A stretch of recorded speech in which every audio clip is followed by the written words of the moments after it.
Hi, I'm Lance Wallnau, and my friend Vance has asked me. I always thought it was great to meet a Vance and a Lance. It's very few people have my name.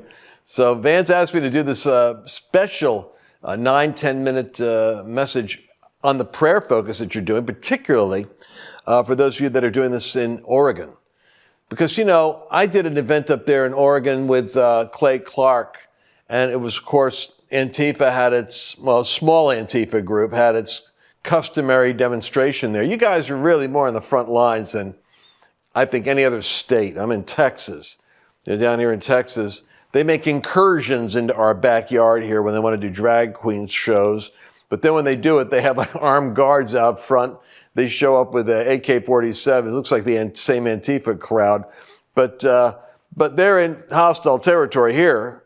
In your situation, you're the troops that are in the spiritual warfare behind enemy lines. So I have a special affection for you and a special hope for you.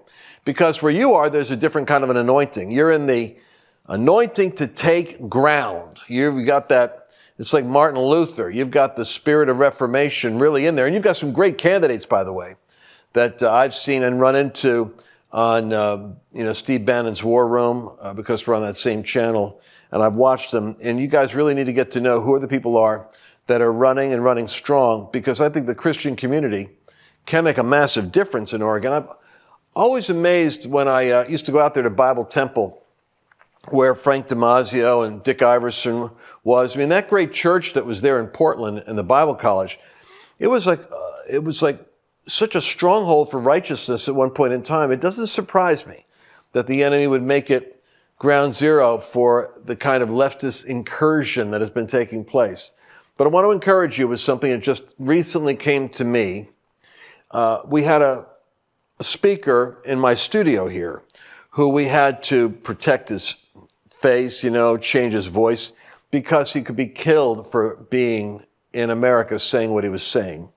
And he's an Iranian who was telling me about the underground church in Iran and what they're doing. And they're taking the 7 mountains very seriously there, because they're in the process really of overturning that wicked suppressive regime that they have running the country. Now, the 7 mountains, of course, so many of you know what this is, but I want to share with you what they're doing in Iran. And if you've never heard of this concept before, I'll tell you how it works. Well, I believe that nations are discipled by influencers that shape the environment. And in Iran, as they say it, those 7 mountains are particularly significant because the religion mountain is the one which has the greatest power with the government. These two have really teamed up disproportionately. You could, if I did it proportionally, you'd see 2 big mountains that are controlling the country. And theoretically, in our country, all these mountains are equal, but they're not, because government tends to grow until it can get its monstrous grip around all of culture and cancel you out or destroy you. But in their case, they did something interesting. They took the 7 mountains with religion and family and education and government, media, state-controlled media there, the arts, and business. And what they did was they took 1 Timothy chapter 2, the instructions of the Apostle Paul. First of all, then I urge that entreaties and prayers and petitions and thanksgiving be made on behalf of all men, for kings and all those who are in authority. Now, I think we make a mistake. We don't recognize that when the Apostle Paul says first, he only lists first, second, and third when there is an actual prioritization of focus. For instance, the fruit of the Spirit, love, joy, peace, patience, kindness. He doesn't say first love, secondarily joy, thirdly peace, because all the fruit are equally significant. I mean, you can't substitute love for self-control when self-control is necessary. So the first here is that prayer should be made. I wonder if we treat this as a priority when we gather together. The first thing we do is pray for rulers. And he says, pray for rulers and for those that are in authority. It's prayer for rulers. Now catch this. We've all missed this one. and influencers. Influencers. Because let's face it, so I'm so happy if I see, like when I watch Kanye, who is now Ye or Ye, I watch these entertainers, when they come to the Lord, they have a sphere of influence. How many of you know Zuckerberg has a sphere of influence? Your Silicon Valley people out there. Bill Gates, I think, doesn't he live out there? Is he Washington State or Oregon?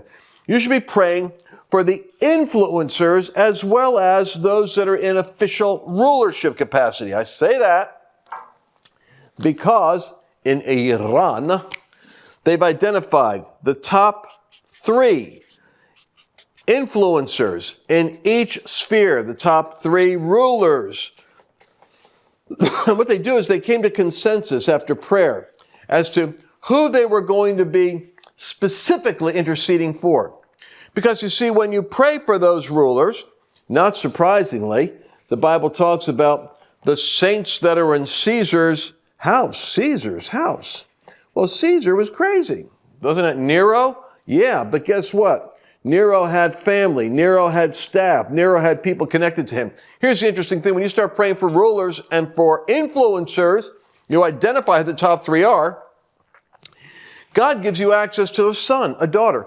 In my case, someone could have been praying for my dad, vice president of an oil company, leader in the community. Someone could have been praying for Dr. Naples. He had delivered most of the babies in Levittown, Pennsylvania, prestigious doctor.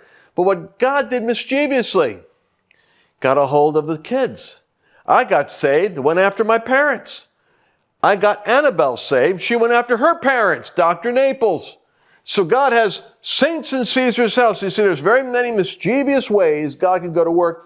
But once you start drawing a circle around the tops of these mountains, who are the rulers, the influencers in your community?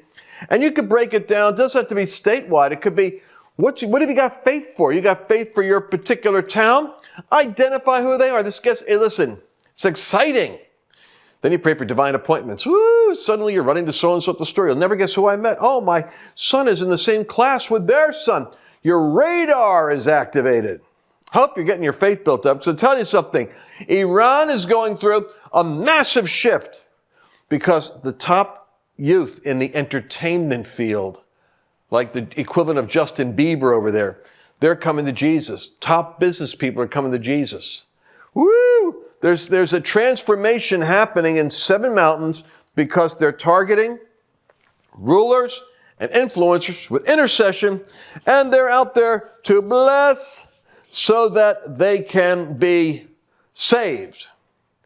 And of course, there are cases where you've got hideous problems. If you've got organizers and activists, if you've got militia, as they have there, they pray that God will bind and uproot their influence. So there's warfare too, to counteract what they're doing. But what I want you to see here is, in the case of Iran, they've given America an interesting additional piece of the puzzle. Identify the rulers and influencers so that we can lead a godly and peaceful life. We won't have peace in the church in America as long as government agencies and media and academia, those 3, that trifecta, it's like the trifecta from hell as far as I'm concerned, because the academic arena keeps pumping out into the country, especially into the HR departments of corporations and businesses, all these woke acolytes with their crazy ideas. Government will continue to take over and grow and grow and grow until it has this handles on everything.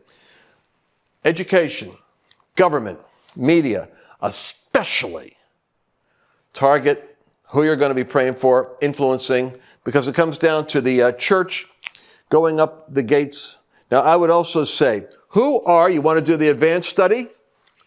I would take Iran this way. Who are the top 3 Christians we know in each of these arenas? Identify who they are and pray for them to become like Joseph's and Daniel's and Esther's and Deborah's.